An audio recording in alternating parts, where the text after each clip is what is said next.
In this video, we're going to go over the Flamer unit because its combat is resolved in a very special way if combat is resolved in melee range. If it's fire range, you're going to resolve the combat as normal. Nothing's going to be different. But melee, you will be using these special flame rules when using this unit. Okay, so let's say we've got a Flamer as part of our squad and that we've encountered combat. We've got a couple of enemies and we're here in melee range. You're going to attempt to generate success levels for the combat unit for the Flamer like normal, and we see that his melee skill is a 3.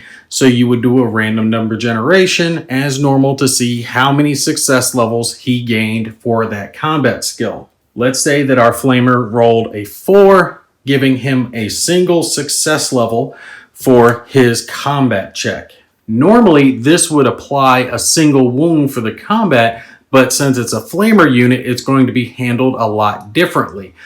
In this case, you're going to do another random number generation and you're going to add the success levels that he generated to that second number to determine how much actual damage the Flamer does. When you do this, on a result of a 1 to 2, he's going to generate 1 flame damage. On a result of 3 to 5, he's going to generate 2 flame damage. And on a result of 6+, he's going to inflict 3 flame damage.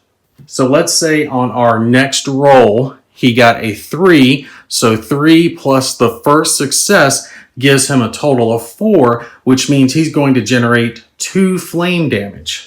Flame damage is always considered to be armor piercing, so you will use the armor piercing wound counters when you're applying flame damage. So let's say he applied each one of those wounds, 1 each to each one of the enemies.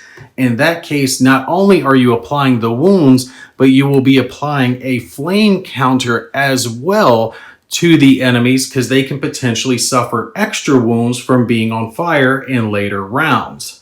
Now, the way this is going to work when they have a flame counter attached to them is on the next combat round in the attack resolution phase. So after you've already assigned all the other wounds, you're going to do a random number generation for each unit that has a flame counter on it.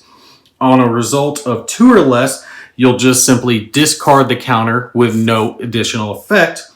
On a result of a 3 to 5, the unit or the enemy will suffer an additional wound and then the counter is going to be removed.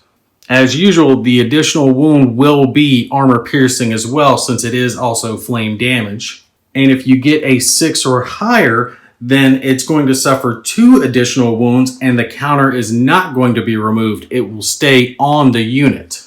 So again, just as an example, let's say this enemy unit has a flame counter on it, combat has been resolved, wounds have been assigned. You would do a random number generation for this flame counter. Let's say it came up as a 4. That would signify that this enemy unit will take 1 additional armor piercing wound and then this flame counter would be removed.